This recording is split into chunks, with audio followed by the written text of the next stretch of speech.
May panlaban na ako sa pimple dahil sa araw-araw na pet malungwer pa ng Kati Alice. Say hi to a new confidence with Kati Alice. Narito na ang mga nagbabagang balita. Sasakyang sangkot sa aksidente, nabistong naglalaman ng marihuana.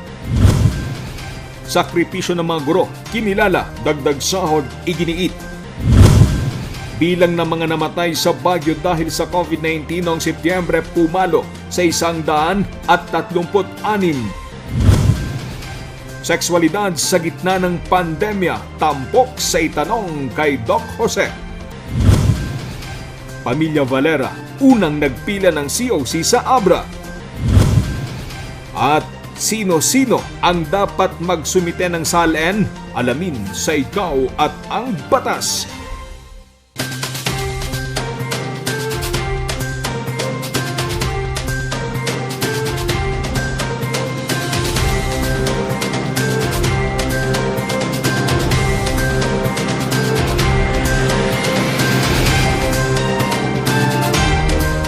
Live from the studio of R&G Luzon, this is Luzon Headlines.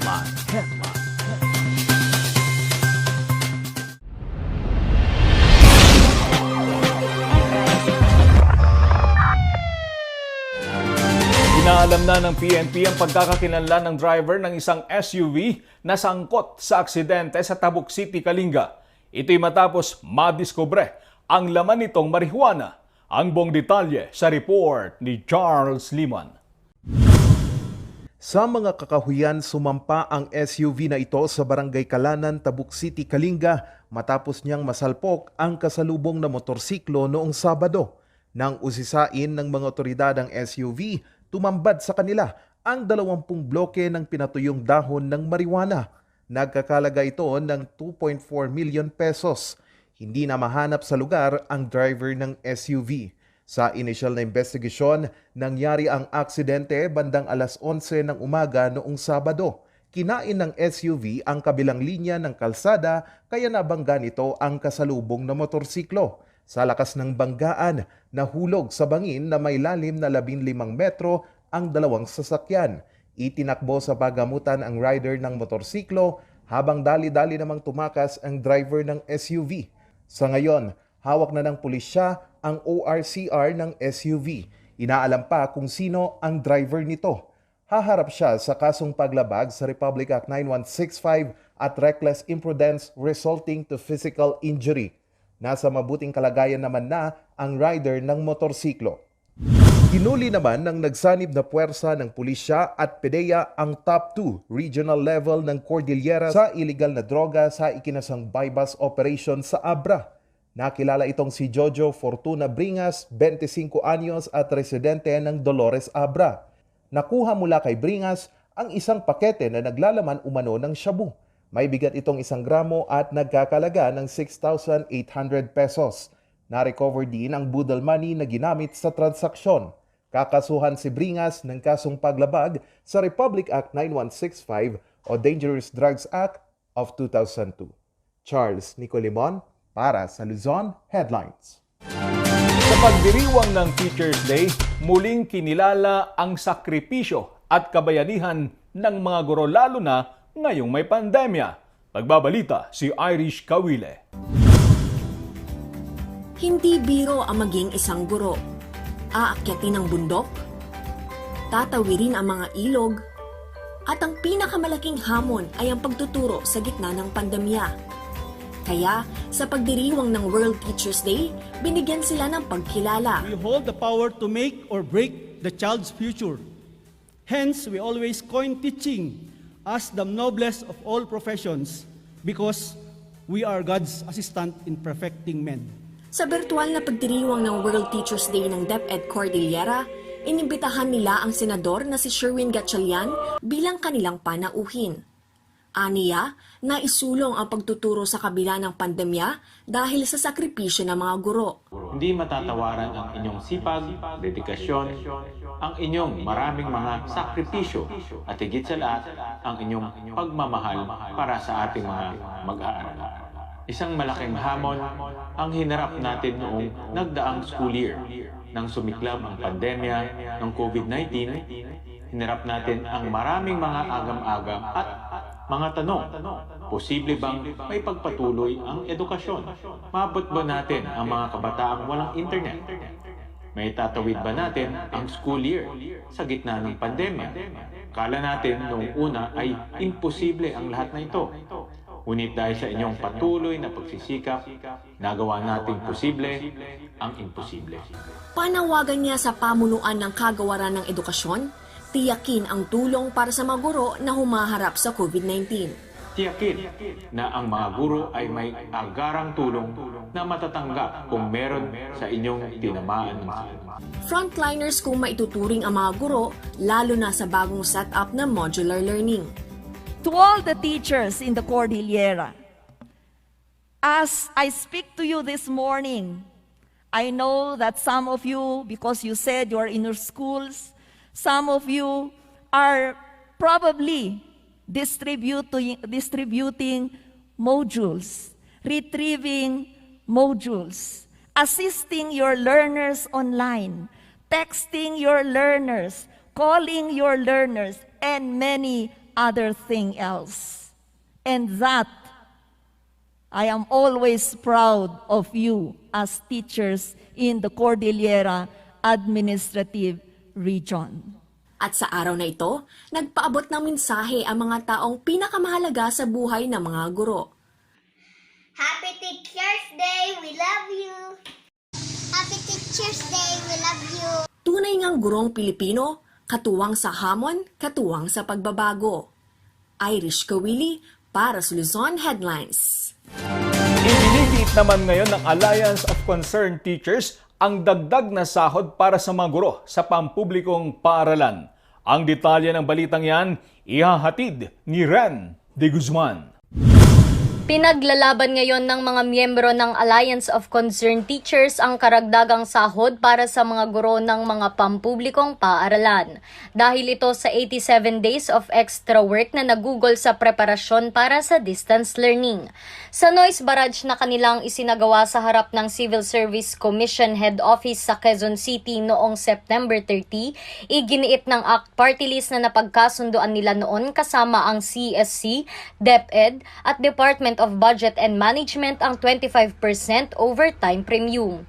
Ayon naman sa DepEd, ang nasabing overtime pay ay hindi maaaring makuha sa mga in-excess na araw sa 220 maximum number of school days na nakapaloob sa Republic Act No. 7977 as amended by Republic Act 11480. Ang nasabing batas ay siyang basihan ng mga nagpapalawig sa school calendar o araw ng pasukan. Sa online press briefing, sinabi ni Education Undersecretary Nepomuceno Malaluan na hindi sila sumasang-ayon sa ahensya sa interpretasyon sa batas. Sa akin naman siguro, let's leave it to the division office kasi I am in the administration. I am in the administerial position. So, hindi ko pwedeng sagutin yung mga tanong na kung ano man yung stand ng DepEd, doon din po ako. Dinagdag naman ng DepEd na nakatanggap na ng buwanang sahod ang mga guro bago pa man magsimula ang pasukan October 5 noong nakaraang taon. Kasi in terms of extra pay, I think teachers are well compensated naman sa mga trabaho na ginagawa namin dito. More so that they are not compelled to come to school. I am just talking in behalf of Caba National High School, I don't know to the other schools. Dagdag pa niya, ang lahat ng mga ginagawa ng mga guro ay hindi lamang para sa sahod kundi para sa ikabubuti ng mga estudyante. Ayon naman sa ACT, aantayin nila ang pangako ng DepEd hanggang bukas. Ren de Guzman para sa Luzon Headlines.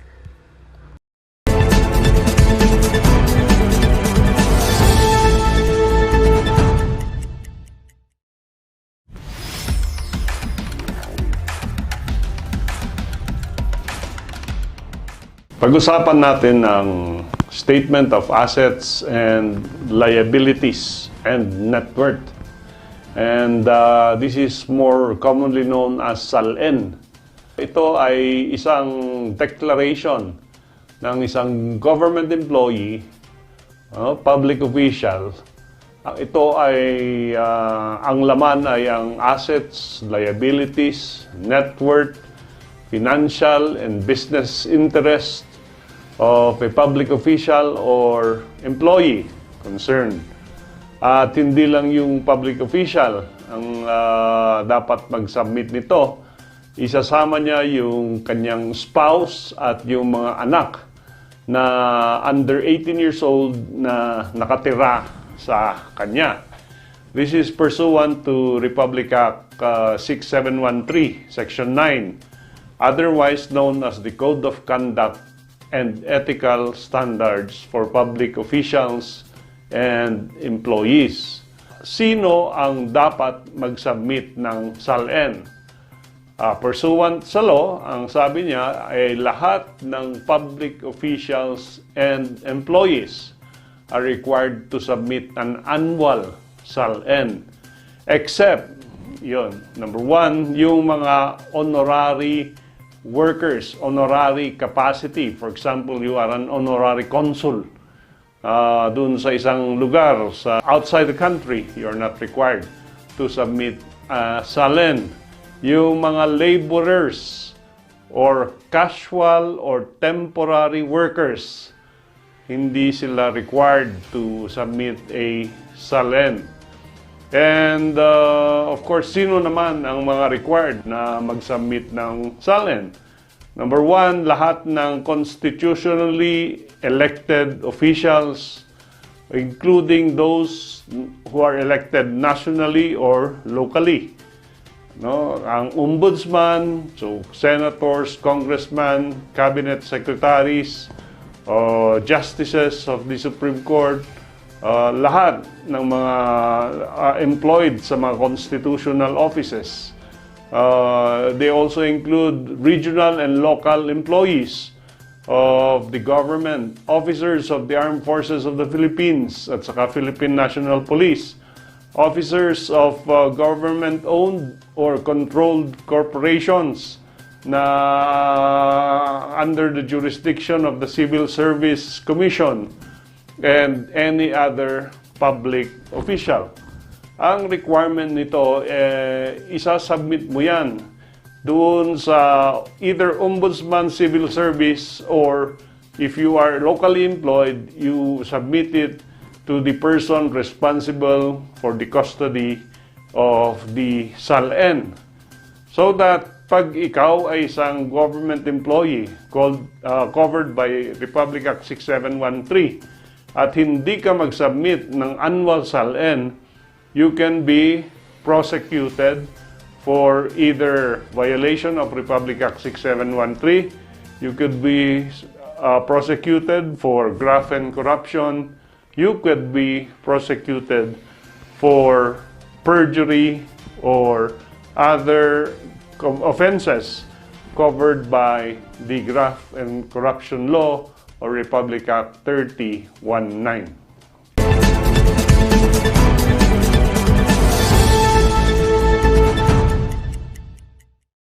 Ang bahaging ito ay hatid sa inyo ng Pines Estate and Gaming Corporation. Susunod, Pamilya Valera nanguna sa pagpila ng kandidatura sa ABRA at kabuang bilang ng mga namatay sa Baguio dahil sa COVID-19 noong nakaraang buwan pumalo sa 136. Yan at iba pang balita sa pagbabalik ng Luzon Headlines.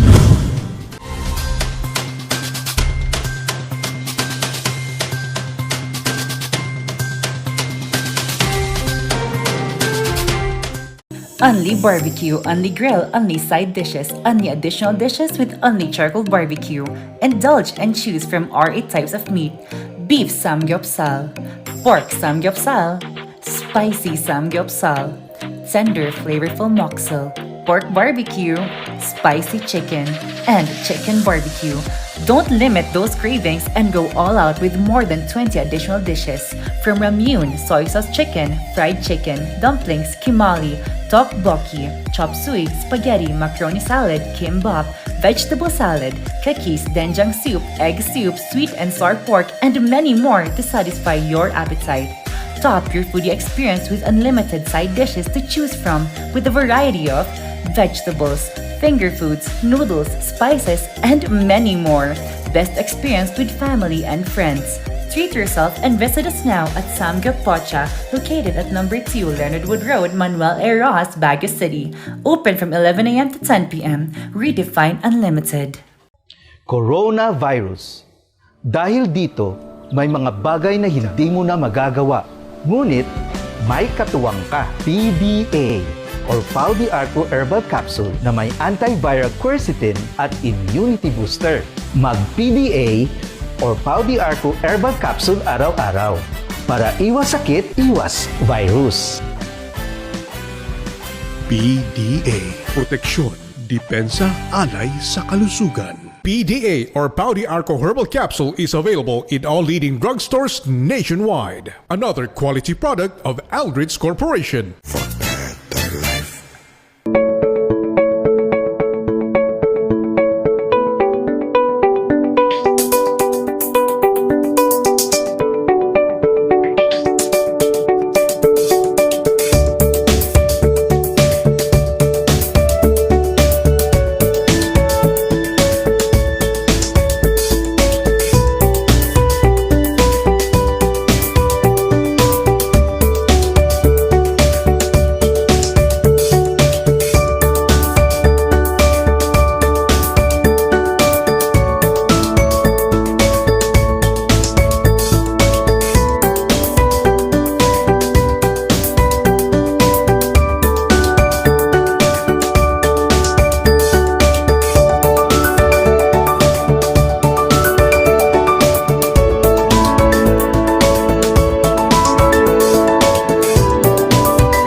Kapag lumapit o sumabit ang kawayan ninyo sa linya, maaari po kayong makuryente.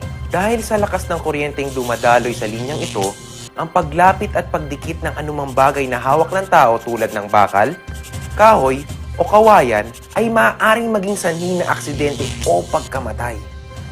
Ang paalalang ito ay mula po sa NGCP.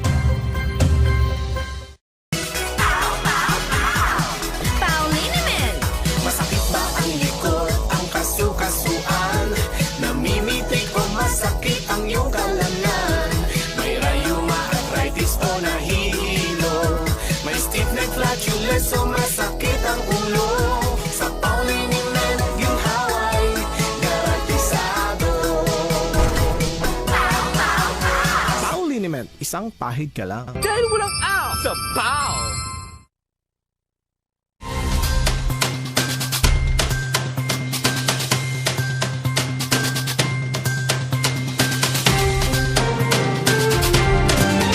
Kabilang sa pamilya Valera ang mga nangunang nagpila ng kandidatura sa Abra. Ang detalye sa report ni Charles Limon. Kung sa unang 3 araw ay wala ni isang nagpila ng Certificate of Candidacy sa Abra, kanina naging abala na ang mga taga-COMELEC. Unang nagpila sa Office of the Provincial Election Supervisor si incumbent Governor Joy Bernos. Tatakbo siyang Vice Governor para sa May 9, 2022 elections. Ipinila ng isang authorized representative ang COC ni Governor Bernos. Sumunod na nagpila ng kandidatura ay ang tatay ni Governor Joy Bernos na si incumbent Bangged Abra Mayor Dominic Valera. Target naman ni Mayor Valera ang kasalukuyang pwesto ng kanyang anak. Isa ring authorized representative ang nagpila ng kanyang COC. Ang may bahay ni Mayor Valera na si Mila Valera at siyang kasalukuyang Vice Mayor ay tatakbo namang alkalde. Sa pagkakongresista, Nagpila na rin ng COC si incumbent Abra Congressman J.B. Bernos. Maugong ang balitang makakaharap niya si retired Supreme Court Justice Lucas Bersamin. Charles Nicolimon para sa Luzon Headlines.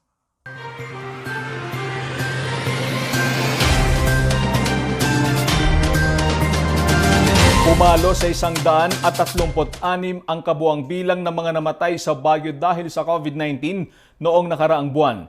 Inaasahang ito'y bababa sa susunod na mga linggo. Ang buong detalye sa report ni Charles Limon.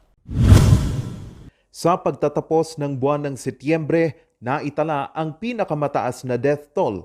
Pumalo sa 136 ang mga namatay dahil sa COVID-19. Wala ito sa record high noong Abril na 85 at noong Mayo na 56. Pero unti-unti na raw ang pagbaba ng kaso. Siguro hopefully in 2 weeks, kasi naumpisan natin na bumaba yung ating R0, ito yung reproduction number, September 21. Pero binavalidate pa namin kasi marami pang mga kulang, mga late release ng resulta. Pero essentially, bumaba yung ating reproduction number ng below 1.0 starting September 21. And if we will be able to sustain that trend for 14 days, we're hoping that siguro by October, a week after, siguro mga October 10 or second week of October, towards the end of the second week of October, we will already see a downtrend in our cases. Isa din sa mga naobserbahang pagbabago ang pagbaba ng mga bilang ng mga namamatay sa pagpasok ng Oktubre. Ito'y dahil sa pagdami na rin ng mga nababakunahan sa lungsod. Pero yung death natin talaga bumaba na. Dati nag-average tayo ng 8. Ngayon bumaba na siya ng 6 na death. Tuloy-tuloy yung ating vaccination. In fact, tinanggal na natin yung stabs. It's now open. Open na ngayon ang vaccination. Punta ka lang doon, pa-vaccinate ka. And we have more vaccines hopefully by November. Pero nananatiling punuan pa rin ang mga pagamutan dahil sa mga critical at severe cases. Mataas pa rin ang health utilization rate natin. Mataas pa rin. Pero ang maganda naman doon, maganda na yung sistema natin na meron tayong step-up facility, meron din tayong step-down facility. Nagkakaroon lang tayo ng problema sa oxygen, lalo-lalo na sa supply. Sa ngayon, binuksan na ang vaccination para sa general public sa lungsod mula 18 years old pataas. Ito'y paghahanda ng lungsod para maabot ang 70% herd immunity mula sa COVID-19. Charles Nicolimon para sa Luzon Headlines. Susunod, sexualidad sa gitna ng pandemya, tampok sa itanong kay Doc Jose. Ang kwento sa pagbabalik ng Luzon Headlines. Sa wakas,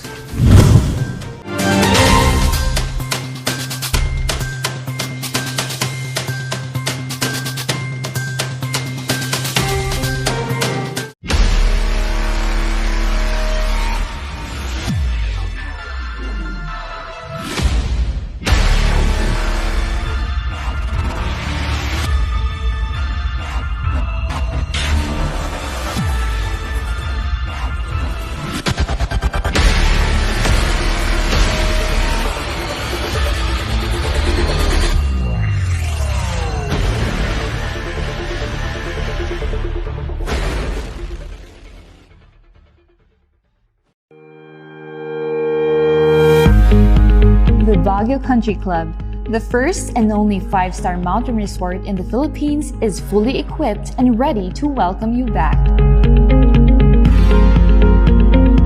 The club has thoroughly worked on adapting to the new normal. The usage of any of the facilities and amenities of the club is governed with specific rules, regulations, and procedures in accordance to the medical, physical distancing, and disinfecting protocols. And as you return back here to your second home and make new memories with us, we assure you that at the Baguio Country Club, you do not have to worry because we can assure you that the club continuously puts great importance to the health, safety, and wellness of its members, guests, and employees. Paulina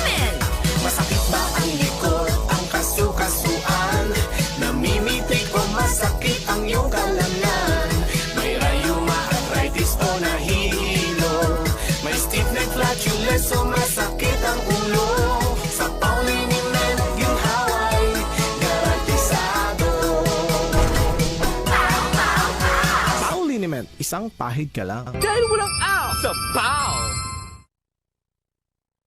The most beautiful design you will find ever. Great furnitures and better price. Made in Korea. Art and Furnitures. Visit us at San Luis Bugula, Union. Contact us at 0915-1170-111. Art and Furnitures. TG Home Builders po? Yes po, sir. Sir, paano po umorder online ng mga hardware supplies? Punta lang po kayo sa facebook.com/tghomebuilders at i-message nyo na lang po kami doon at mayroon lang pong sasagot sa inyo. Sir, ang TG Home Builders po ay isang tindahan na nag-offer po ng mga finishing material. Easy to install at mas makakatipid po sila ng oras at sa pera po nila. Mas concentrated po kami sa mga modern materials. TG Home Builders! We turn houses into homes! Coronavirus. Dahil dito, may mga bagay na hindi mo na magagawa.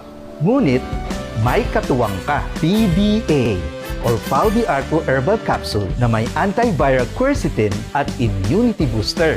Mag-PDA or Paldiarco Herbal Capsule araw-araw. Para iwas sakit, iwas virus. PDA. Proteksyon, depensa, alay sa kalusugan. PDA or Paldiarco Herbal Capsule is available in all leading drugstores nationwide. Another quality product of Aldrich Corporation.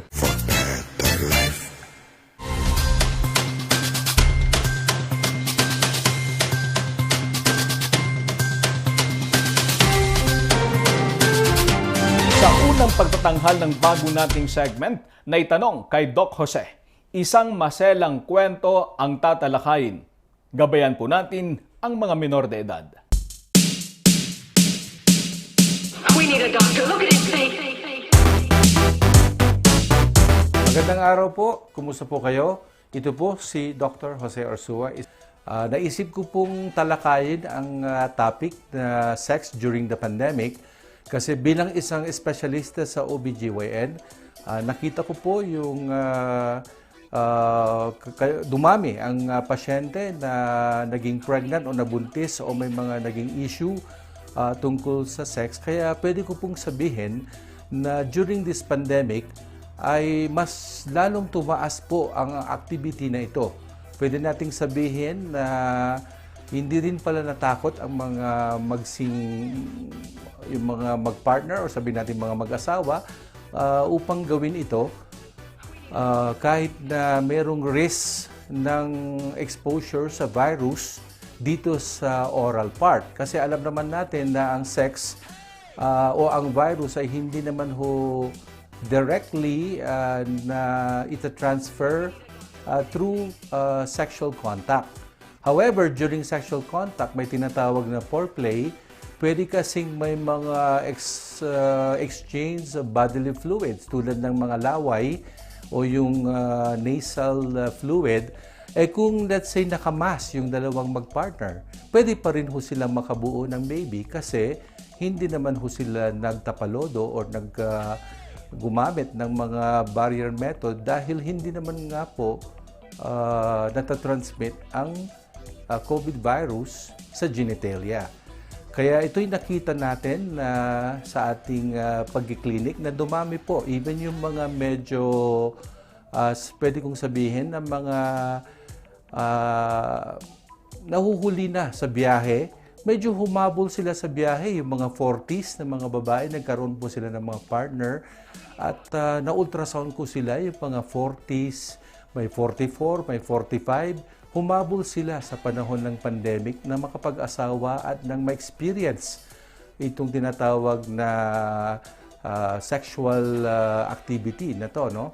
Kaya kinuha ko po siyang topic kasi pwede ko pong sabihin na hindi po natakot pala ang tao na gawin itong bagay ito. Bagkos, lalo pa sigurong nagkaroon ng pagsasama ang mga mag-asawa dahil pwedeng na-quarantine sila, wala silang magawa, hindi ho sila pumasok sa trabaho, pwedeng na-explore nila ang kanya-kanyang mga katawan, kasuluk-sulukan ng kanilang katawan, mukhang ito na ang pagkakataon. Kasi wala na yung, honey, alis na ako, magtatrabaho na ako, wala na ho yun eh. Kasi di ba, ano ang gagawin nila kundi every nook and cranny of their body could be explored, hindi ba?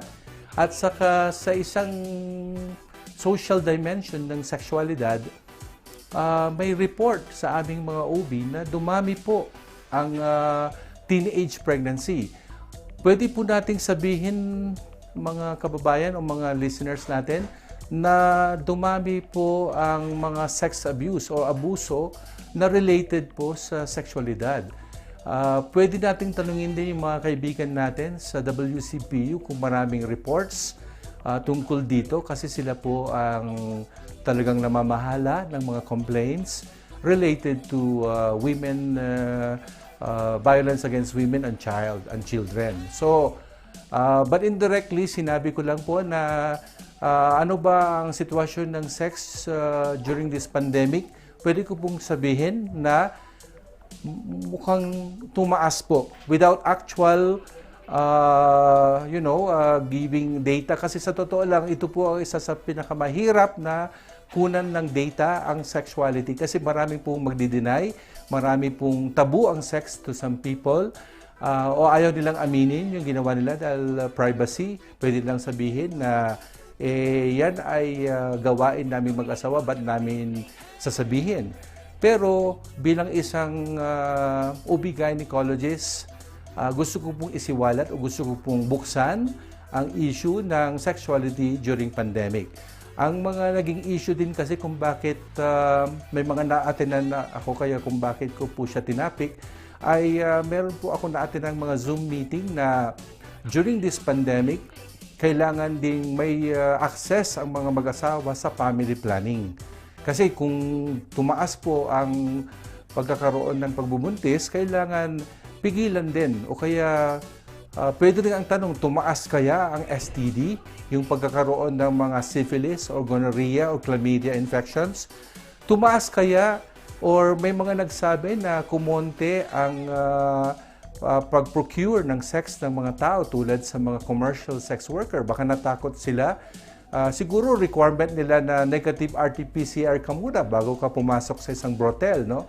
Although wala tayong mga datos nga kung anong mga nangyari sa ibang bansa, but this could be opening a Pandora's box, ika nga, sa usapin ng sexuality. Kasi kailangan nating pagtuunan ng pansin itong bagay na to kasi may tinatawag tayong new normal. Kaya sa new normal ba wala nang nagsisex?